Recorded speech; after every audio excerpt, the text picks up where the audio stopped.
आइए आज हम लोग स्टडी करेंगे स्वप्रेरकत्व। इंग्लिश में इसे बोलेंगे सेल्फ इंडक्टेंस। तो जैसा कि नाम से पता है चल रहा है, अन्योन का मतलब होता था कोई अन्य होना चाहिए, लेकिन स्वप्रेरकत्व यानी सेल्फ इंडक्टेंस का मतलब एक ही परिनालिका यानी सोलिनॉइड होगी, उसी के कारण जो इंडक्टेंस होगा उसे हम प्रेरकत्व या सेल्फ इंडक्टेंस कहेंगे। अब इसको थोड़ा सा बारीकी से समझते हैं। तो देखिए, कह रहा है कि पिछले उप परिच्छेद में हमने एक परिनालिका में बहने वाली धारा के कारण दूसरी परिनालिका में उत्पन्न होने वाले फ्लक्स के बारे में विचार किया। तो इसके पहले जो हम लोगों ने पढ़ा इन द प्रीवियस सबसेक्शन यानी उप परिच्छेद जिसको हिंदी में बोलते हैं, उसमें क्या पढ़ा था कि दो सोलिनॉइड थे और दोनों की एक्सिस सेम थी, एक का रेडियस ज़्यादा था एक का कम था। तो एक दूसरे के कारण उनमें जो इंडक्शन उत्पन्न हो रहा था उसे म्यूचुअल इंडक्टेंस कह रहे थे। लेकिन यहाँ एक ही परिनालिका है, इसलिए इसे हम जो इंडक्टेंस या प्रेरकत्व उत्पन्न होगा उसे स्वप्रेरकत्व कहेंगे। तो वही कह रहा है कि पिछले उप परिच्छेद में हमने एक परिनालिका यानी सोलिनॉइड में बहने वाली धारा के कारण दूसरी परिनालिका में उत्पन्न होने वाले फ्लक्स के बारे में विचार किया। अब कह रहा है कि किसी एकल वियुक्त कुंडली में, एकल मतलब एक ही होना चाहिए, वियुक्त मतलब कोई और दूसरी ना हो, कुंडली में भी उसी कुंडली में धारा परिवर्तित करने पर कुंडली में होने वाले फ्लक्स परिवर्तन के कारण विद्युत वाहक बल प्रेरित करना संभव है। इस परिघटना को स्वप्रेरण कहते हैं। तो ध्यान दीजिए कि it is also possible that EMF is induced in a single isolated coil. एक और वियुक्त मतलब दूसरी और कोई उसके पास ना हो, आइसोलेटेड का मतलब। तो उसमें अगर हम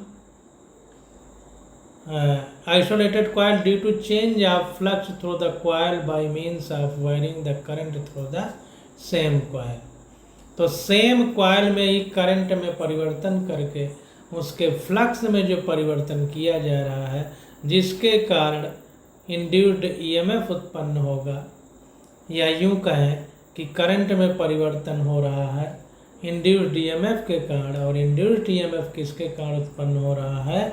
फ्लक्स परिवर्तन के कारण। तो यहाँ पर एक ही कुंडली है।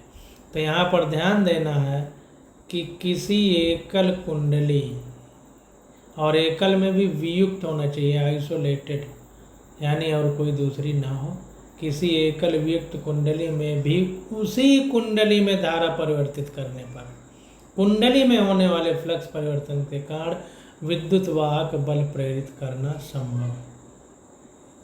जैसा हम पीछे पढ़ चुके थे कि दो कॉइल रखी गई थी, एक कॉइल में स्विच ऑन ऑफ कर रहे थे, पीछे जो पढ़े थे 6.3 प्रैक्टिकल था जहाँ तक, तो वहाँ पर फ्लक्स में परिवर्तन के कारण दूसरी कॉइल में इंड्यूस्ड ईएमएफ उत्पन्न हो रहा था, और उस इंड्यूस्ड ईएमएफ यानी प्रेरित विद्युत वाहक बल के कारण प्रेरित धारा यानी इंड्यूस्ड करंट उत्पन्न हो रही थी। इस परिघटना को स्वप्रेरण यानी सेल्फ इंडक्टेंस बोलते हैं। इस स्थिति में इन फेरों वाली कुंडली में फ्लक्स बंधता यानी फ्लक्स लिंकेज कुंडली में बहने वाली धारा के समानुपाती है तथा इसे कैसे व्यक्त कर सकते हैं? तो ध्यान दीजिए कि अगर एन फेरों वाली कुंडली है तो उसमें फ्लक्स बंधता जो है उसमें बहने वाली धारा के समानुपाती है।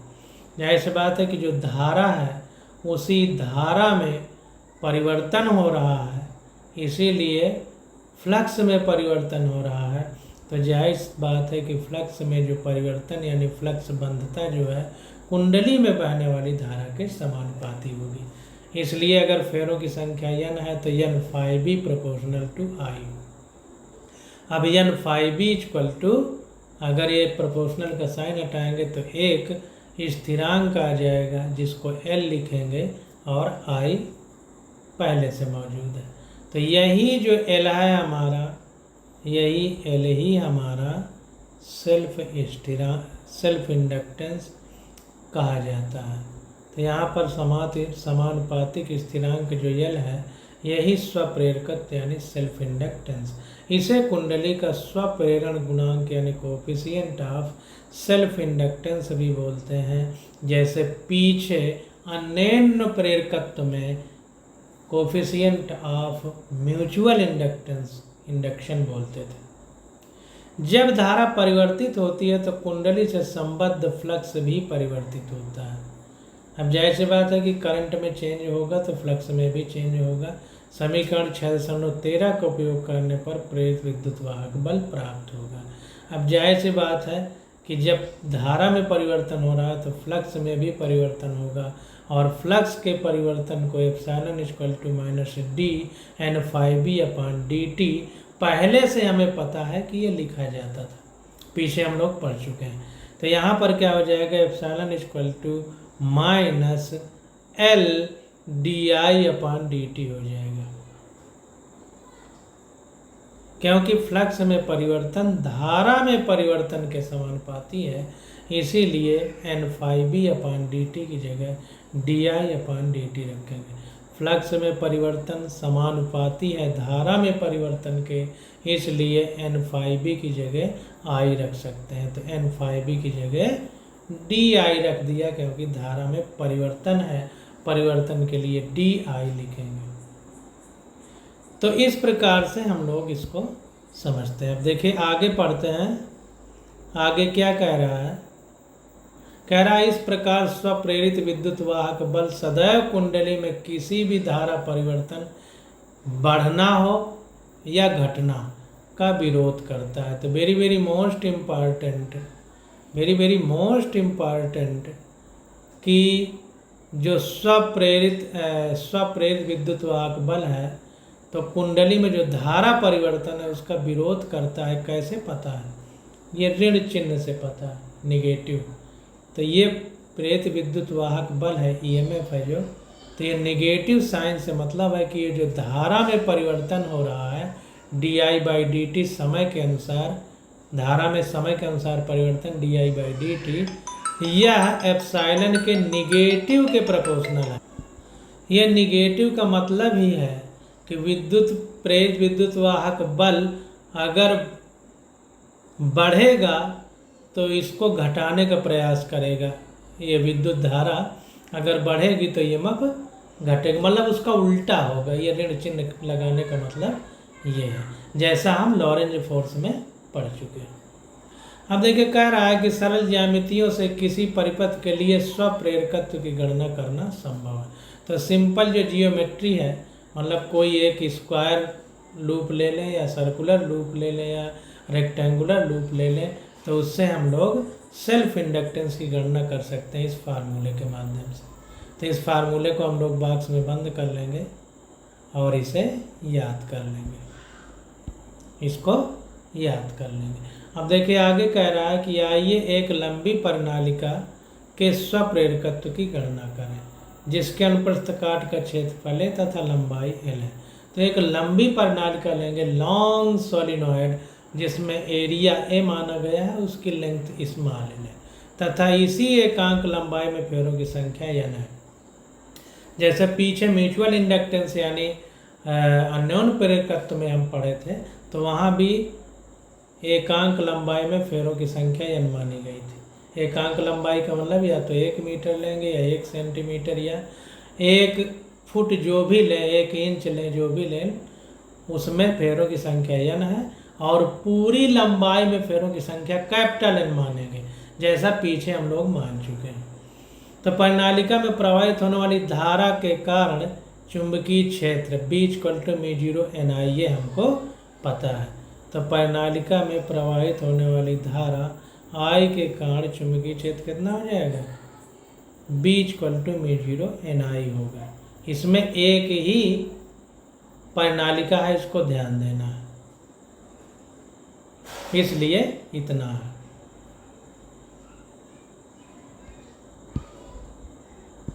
यहाँ पर देखिए जो पीछे क्वेश्चन हम लोगों ने किया था इसमें B2 इक्वल टू μ0 I2/2R2 है। यहाँ पर क्या था कि दो वृत्ताकार कुंडली मानी थी, एक सॉलिनॉइड बाहर थी जिसकी त्रिज्या ज़्यादा थी, एक अंदर थी जिसकी त्रिज्या कम थी। ये जब हम लोग पढ़ेंगे आगे तो वहाँ पर जब चर्चा होगी तो कैसे मैग्नेटिक फील्ड निकाला जाता है हम निकालेंगे तो अच्छे से आपको और समझ में आएगा। यहाँ पर बस इतना समझना है कि परिनालिका में प्रवाहित होने वाली धारा I के कारण चुंबकीय क्षेत्र B बराबर μ0 NI, इसको याद कर लीजिए, ये होता है। क्योंकि इसमें डेरिवेशन नहीं दिया गया तो हम उसके बारे में चर्चा नहीं करेंगे। अब देखिए कह रहा है कि पहले की भांति कोर प्रभावों को नगण्य मानते हुए किनारे कुछ अलग होगा चुंबकीय क्षेत्र, तो उसके प्रभावों को हम लोग नगण्य मान लेते हैं कि वो प्रभाव नेग्लेक्टेड किए जा रहे हैं। परिनालिका से संबद्ध कुल फ्लक्स, तो कुल फ्लक्स की बात करें तो N∅B, चूँकि पूरी कुंडली में परिनालिका में फेरों की संख्या कैपिटल N है तो N∅B इक्वल टू NL भाई एकांक लंबाई में फेरों की संख्या n है तो पूरी लंबाई में क्या होगा, एकांक लंबाई में फेरों की संख्या में l का गुणा कर दें तो NL, और B कितना है μ0 NI, तो ये रख दिया और क्षेत्रफल क्या हो गया A। देखिए फ्लक्स का मतलब ये होता है कि एकांक क्षेत्रफल से गुजरने वाले चुंबकीय बल रेखाओं की संख्या, तो चुंबकीय बल μ0 NI हो गया, उनकी संख्या पूरी लंबाई में तो NL हो गई और क्षेत्रफल A हो गया। सिंपल समझिए, तो ये हो जाएगा μ0 NI ALI। यहाँ पर NL फेरों की कुल संख्या है, फेरों की कुल संख्या है, अतः स्वप्रेरकत्व तो क्या हो जाएगा L इक्वल टू N∅B/I। यहाँ पर देखिए di/dt था, अब यहाँ पर देखिए N∅B इक्वल टू LI है और यहाँ पर हमने N∅B equal to NL μ0 NI A निकाला है। तो यहाँ पर क्या करेंगे, N∅B की जगह अगर इतना पूरा रख देंगे तो I से I कट जाएगा, बाकी पूरा बना रहेगा। तो यहाँ पर देखिए L इक्वल टू N∅B/I कर दिया है। फिर से समझिए इस बात को, यहाँ पर N∅B इक्वल टू LI है तो L इक्वल टू N∅B/I होगा, तो L इक्वल टू N∅B/I वैसे लिख दिया। अब यहाँ से N∅B जो निकला है μ0 NI ALI उसकी वैल्यू रखेगा, जब वैल्यू रखेगा तो ये I से I कट जाएगा तो सीधा इतना बचेगा μ0 N² AL, तो ये हमारा L बराबर हो जाएगा L equal to μ0 N² AL। तो इसको बॉक्स में बंद कर देंगे, ये हमारा एक फार्मूला निकल आएगा μ0 N² AL। ये स्वप्रेरकत्व यानी सेल्फ इंडक्टेंस का फार्मूला निकल के आ गया। कह रहा है यदि हम परिनालिका की अंतः धारा को μr आपेक्षिक चुंबकशीलता वाले पदार्थ से भर दें, जैसा कि पता है कि पीछे हम लोग पढ़े थे जब म्यूचुअल इंडक्टेंस यानी अन्योन्य प्रेरकत्व पढ़ रहे थे कि हवा भरी हुई थी वहाँ, और जब कोई पदार्थ भर देते हैं μr आपेक्षिक चुंबकशीलता का, तो फिर वहाँ क्या होगा, इसके साथ में μr का भी गुणा हो जाएगा। तो वही कह रहा है कि यदि हम परिनालिका की अंतः धारा को μr आपेक्षिक चुंबकशीलता वाले पदार्थ से भर दें, तो उदाहरण के लिए वहाँ पर नर्म लोहा हो सकता है जिसकी आपेक्षिक चुंबकशीलता का मान उच्च है, तब क्या होगा L बराबर μr μ0 N² AL, मतलब μr का गुणा हो जाएगा बस, और कोई फर्क नहीं पड़ेगा। तो कुंडली का स्वप्रेरकत्व तो उसकी ज्यामित संरचना तथा माध्यम की चुंबकशीलता पर निर्भर करता है। तो ध्यान दीजिए कि जो सेल्फ इंडक्टेंस है म्यूचुअल इंडक्टेंस के तर्ज पर कुंडली की ज्यामितीय संरचना तथा माध्यम की चुंबकशीलता ये जो रखी गई है μr, इस पर निर्भर करेगा। भाई ये स्वप्रेरकत्व है तो उसकी जियोमेट्री और माध्यम की चुंबकशीलता यानी μr पर निर्भर करेगा।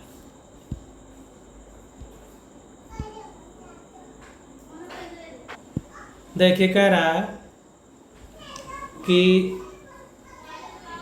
किसी मटेरियल की रिलेटिव परमिटिविटी अगर म्यू है, जैसे कि एग्जाम्पल सॉफ्ट आयरन, उसकी रिलेटिव परमिटिविटी यानी अपेक्षिक चुंबकशीलता बहुत ज़्यादा है, तो क्या होगा कि उसका यहाँ पर गुणा हो जाएगा।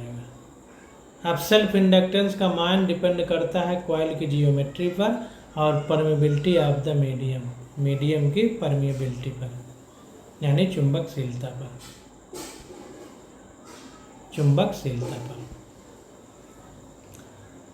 और सेल्फ इंडक्टेंस जो है, अब देखिए फिर आगे पढ़ते हैं।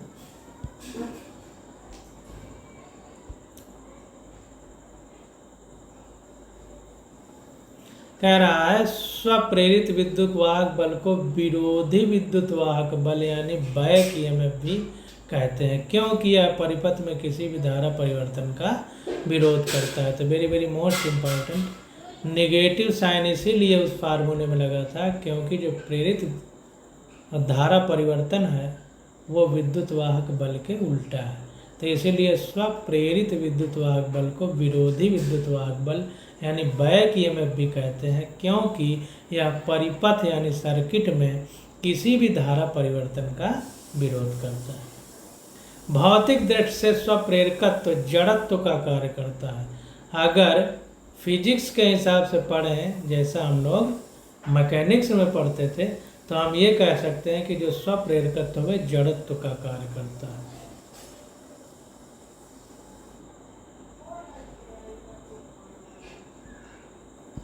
जैसे जड़त्व का नियम हम लोग क्या पढ़ते थे कि कोई वस्तु स्थिर है तो स्थिर ही रहना चाहती है, अगर उसे गतिमान करेंगे तो गति का विरोध करेगी, और अगर गतिमान है तो गतिमान ही रहना चाहती है, अगर उसे रोकेंगे तो रोकने का विरोध करेगी।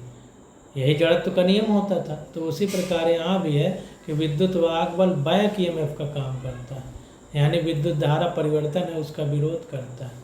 तो भौतिकी यानी मैकेनिक्स में हम लोग स्वप्रेरकत्व की तुलना जड़त्व से कर सकते हैं, इनर्शिया से कर सकते हैं। यहाँ पर देखिए लिखा है रोल ऑफ इनर्शिया, यानी जड़त्व का काम करता है। अब देखिए आगे कह रहे हैं कि यह यांत्रिकी में द्रव्यमान का विद्युत चुंबकीय अनुरूप है। Very very most important. अगर मैकेनिक्स में देखें तो विद्युत चुंबकीय अनुरूप किसका हो जाएगा? द्रव्यमान का। यह यांत्रिकी में द्रव्यमान का विद्युत चुंबकीय अनुरूप है। तो जड़त्व द्रव्यमान का विद्युत चुंबकीय अनुरूप है। इसको इंग्लिश में देख लेते हैं। तो कह रहा है कि the work done is stored as magnetic potential energy. हाँ, यहाँ पर देखिए लिखा है it is the electromagnetic analog of mass in mechanism. तो मैकेनिक्स जब पढ़ते हैं तो ये इलेक्ट्रोमैग्नेटिक एनालॉग है मास का, क्या इनर्शिया। ये सब एक जगह एक लिस्ट बना के उसमें चार्ट में बना लिया जाएगा, वैसे एनसीईआरटी में दिया है पीछे, तो उसको हम लोग समझ लेंगे। कह रहा है अतः धारा स्थापित करने के लिए विरोधी विद्युत वाहक बल एप्सिलॉन के विरुद्ध कार्य करना पड़ता है। तो अगर धारा को स्थापित करना है तो जो विरोधी विद्युत वाहक बल जिसको बैक ईएमएफ भी कहते हैं, तो उसके विरुद्ध कार्य करना पड़ता है। जाहिर सी बात है कि उसके विरोध में जाएंगे तो काम करना पड़ेगा। यह किया गया कार्य चुंबकीय स्थितिज ऊर्जा के रूप में संचित हो जाता है। किसी परिपथ में किसी क्षण धारा के लिए कार्य करने की दर। अब वेरी वेरी मोस्ट इम्पॉर्टेंट ये हो जाता है कि जो कार्य किया जा रहा है अब उसके भी फार्मूले की स्थिति आ जाएगी, क्योंकि किसी के विरुद्ध में जो कार्य किया जा रहा है तो कार्य करने की दर, दर का मतलब होता है समय से अनुपात, तो dW/dt। चूँकि यहाँ पर विरोधी विद्युत वाहक बल है जो धारा में परिवर्तन का विरोध कर रहा है, तो चूँकि यहाँ परिवर्तन की बात है इसलिए dW/dt लिखा गया है। तो ये हो जाएगा mod of epsilon I. Mod of epsilon I मतलब जो विद्युत वाहक बल है इसका मैग्नीट्यूड, केवल परिमाण, उस निगेटिव से मतलब नहीं, दिशा का कोई मतलब नहीं। क्यों? क्योंकि जो हमारा कार्य है ये अदिश राशि है, यानी स्केलर क्वांटिटी है। तो किसी परिपथ में किसी क्षण धारा I के लिए कार्य करने की दर तो एप्सिलॉन इंटू I बराबर हो जाएगा dW/dt। तो इसको भी बॉक्स में बंद कर लीजिए, डायरेक्ट अगर क्वेश्चन आएगा तो हम लोग यही फार्मूला अप्लाई करेंगे। अब देखिए आगे कह रहा है कि यदि हम प्रतिरोधक क्षयों को नगण्य मान लें तथा केवल प्रेरणिक प्रभाव पर ही विचार करें, तब समीकरण 6.14 का उपयोग करने पर। तो जाहिर सी बात है कि अगर प्रेरणिक प्रभाव को ही माने, ये मान लें कि जो तार में करंट प्रवाहित हो रही है उसके कारण जो प्रतिरोध के कारण गर्म होकर तार जो विद्युत धारा का क्षय हो रहा है, यानी विद्युत ऊर्जा का क्षय हो रहा है, उसको अगर नेग्लेक्ट कर दें, नगण्य मान लें, तो फिर 6.14 जो समीकरण है उसका अगर हम उपयोग करें तो dW/dt = LI/dI/dt हो जाएगा। 6.14 देख लेते हैं, उसी का मान यहाँ पर उठा करके रख दिया गया है। ये देखिए 6.14 समीकरण है, एप्सिलॉन = LDI/dt। तो यहाँ पर एप्सिलॉन का केवल मैग्नीट्यूड यानी परिमाण की बात है, इसलिए चिन्ह नहीं लगाया गया। तो यहाँ पर इसकी जगह पे उठा के LI रख दिया गया है, LDI/dt, और I तो पहले से ही मौजूद है, तो LDI/dt रख दिया गया है इसकी जगह, और I पहले से ही मौजूद है। तो ये निकल के आ गया। अब धारा I स्थापित करने में किया गया कुल कार्य, अब अगर चूँकि परिवर्तन हो रहा है तो फिर अब हम इंटीग्रेशन की ओर बढ़ेंगे। तो धारा I स्थापित करने में किया गया कुल कार्य, तो W = पूरे का 0 से I तक, तो ये इंटीग्रेशन का साइन dW = 0 से I तक LI/dI हो जाएगा, LI/dI हो जाएगा। समय के साथ परिवर्तन दोनों तरफ हो रहा है तो उसको नहीं लिखा गया है, क्योंकि आपस में समान अनुपात में युग है कि कट जाएंगे। अतः धारा I स्थापित करने में आवश्यक ऊर्जा होगी, तो आवश्यक ऊर्जा क्या होगी, तो W = अभी I एक तरह से स्क्वायर होता है समझने के लिए, तो यहाँ पर स्क्वायर होगा तो नीचे उसी का भाग दिया जाएगा। तो ये नीचे भाग दिया तो बटे में 2 चला गया और ये स्क्वायर हो गया, तो LI², इस तरह से। तो W = ½ LI, ये भी एक फार्मूला हमारा निकल करके आ गया। इसको भी बॉक्स में हम लोग बंद कर देंगे। अब देखिए आगे देखते हैं, कह रहा है कि यह व्यंजक हमें m द्रव्यमान के किसी कण की गतिज ऊर्जा यानी यांत्रिक के व्यंजक mv²/2 की याद दिलाता है तथा दर्शाता है कि L m के अनुरूप है, अर्थात L विद्युत जड़त्व के तथा किसी परिपथ में जिसमें यह संयोजित है धारा के बढ़ने तथा घटने का विरोध करता है। तो यहाँ पर देखिए चीज़ समझने वाली बात है कि जैसे ½ mv² हम लोग पढ़ते थे मैकेनिक्स में, E = ½ mv² यानी गतिज ऊर्जा, तो ये उसी के अनुरूप है। तो वही कह रहा है कि यह व्यंजक हमें m द्रव्यमान के किसी कण की गतिज ऊर्जा यानी जो मैकेनिक्स में पढ़ते थे, यांत्रिकी को अंग्रेजी में मैकेनिक्स बोलते हैं, के व्यंजक mv²/2 की याद दिलाता है कि L m के अनुरूप है, जो L है उसी की जगह ये m है, अर्थात L विद्युत जड़त्व के तथा किसी परिपथ में जिसमें यह संयोजित है धारा के बढ़ने तथा घटने का विरोध करता है।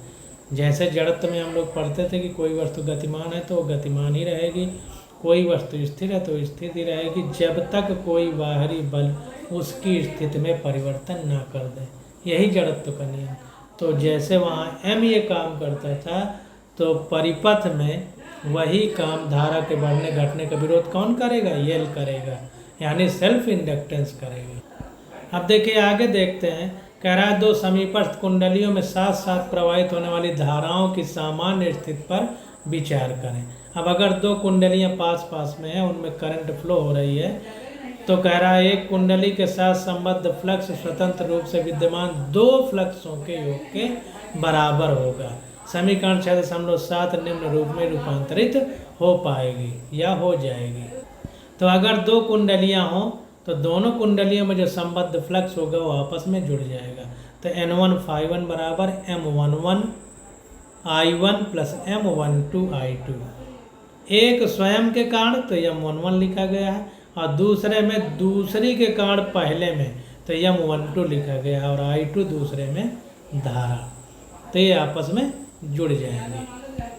अब देखिए आगे देखते हैं, कह रहा है यहाँ M11 उसी कुंडली के प्रेरकत्व को निरूपित करता है।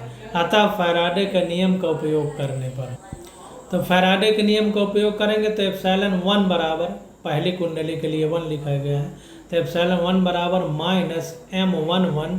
अब यहाँ पर चूंकि धारा में परिवर्तन होगा तो di1/dt माइनस M12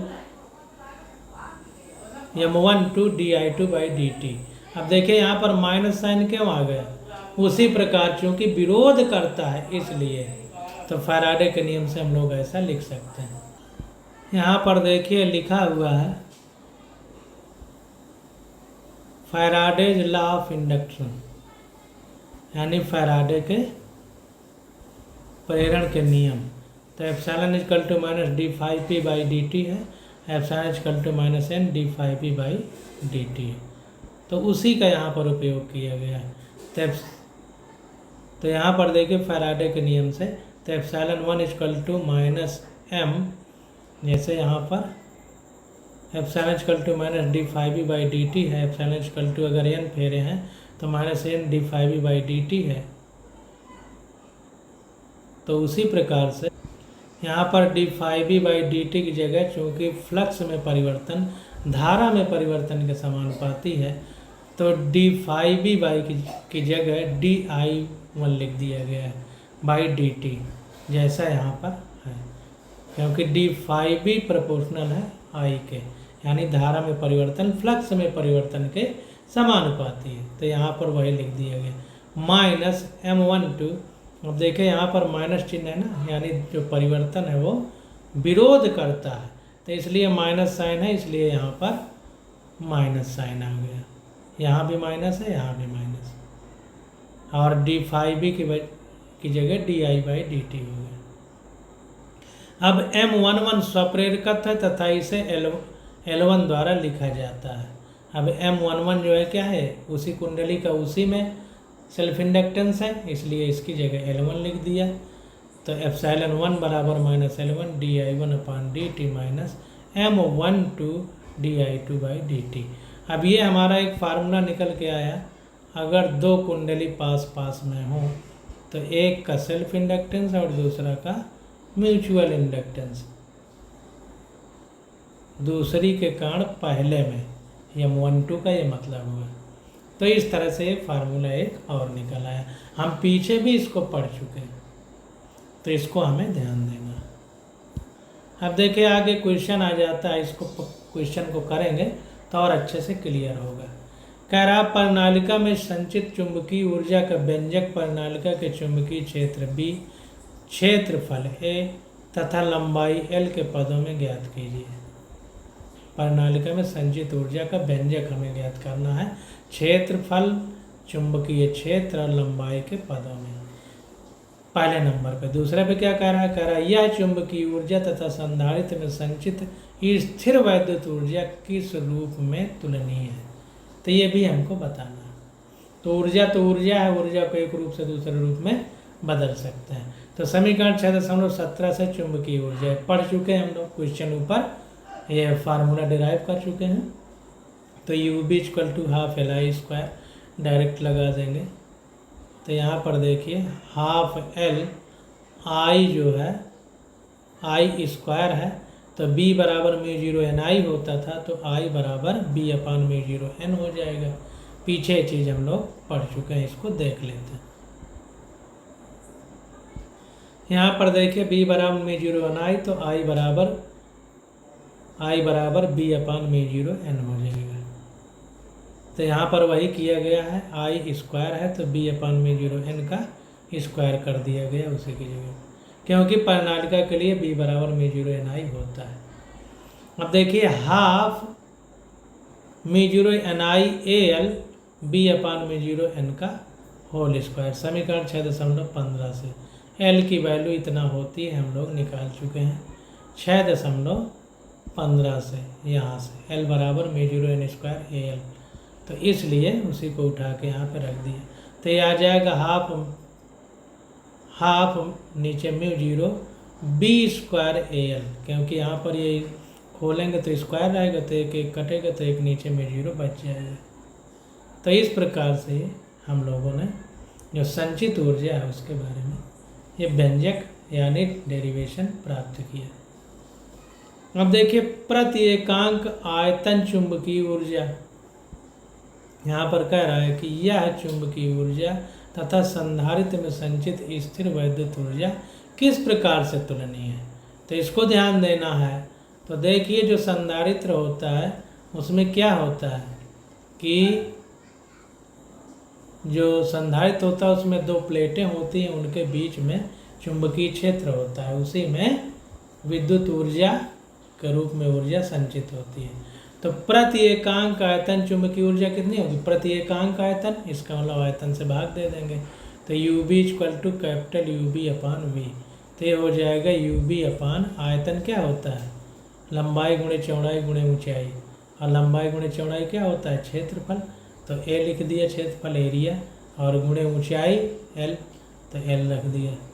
यहाँ V आयतन है जिसमें फ्लक्स विद्यमान है, ये उस आयतन की बात कर रहा है जिसमें फ्लक्स है। ध्यान दीजिए क्षेत्रफल नहीं लिखा गया है, आयतन लिखा गया है।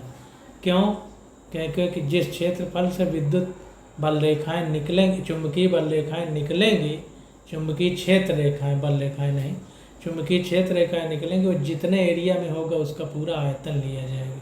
इसको ध्यान देना, इसलिए आयतन लिखेंगे। तो ये हो गया, तो ये आ गया हमारा। अब UB की वैल्यू तो B²/2μ0 हो जाएगा। इससे समझिए AL से AL कट जाएगा तो B²/2μ0 बचेगा। यहाँ पर हम लोग निकाल चुके हैं UB, ये देखिए।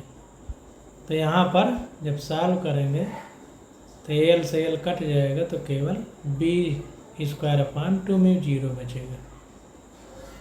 अब देखिए कह रहा है कि हम पहले ही समांतर प्लेट संधारित्र के एकांक आयतन में संचित स्थिर वैद्युत ऊर्जा का संबंध प्राप्त कर चुके हैं। अध्याय 2 समीकरण 2.73 हम लोग देखें तो वहाँ मिलेगा UA = ½ ε0E²। तो ध्यान दीजिए कि ये दोनों बातें इम्पॉर्टेंट हैं। ये UB है,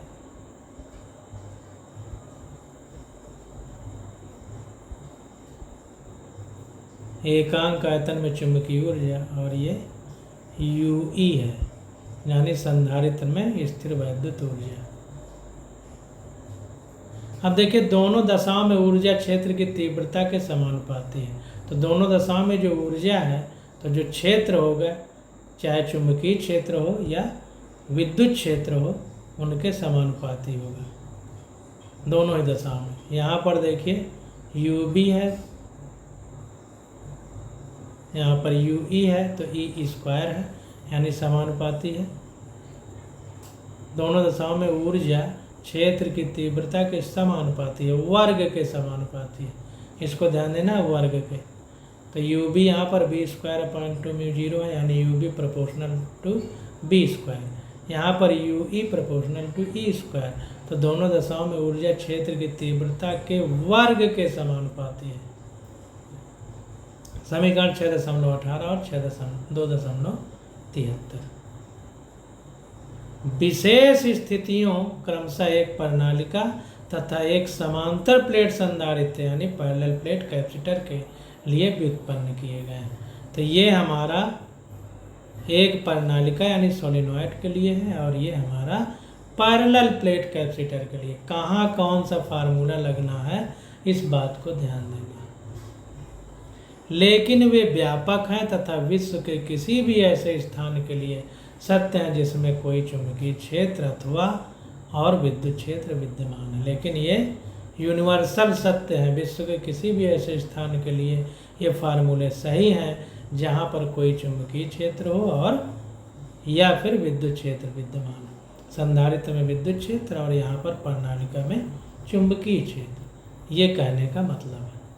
अब आगे आ जाता है हमारा प्रत्यावर्ती धारा जनित्र, यानी अल्टरनेटिंग करंट जनरेटर। तो इसकी स्टडी हम लोग अगले लेक्चर में करेंगे। आज बस यहीं तक।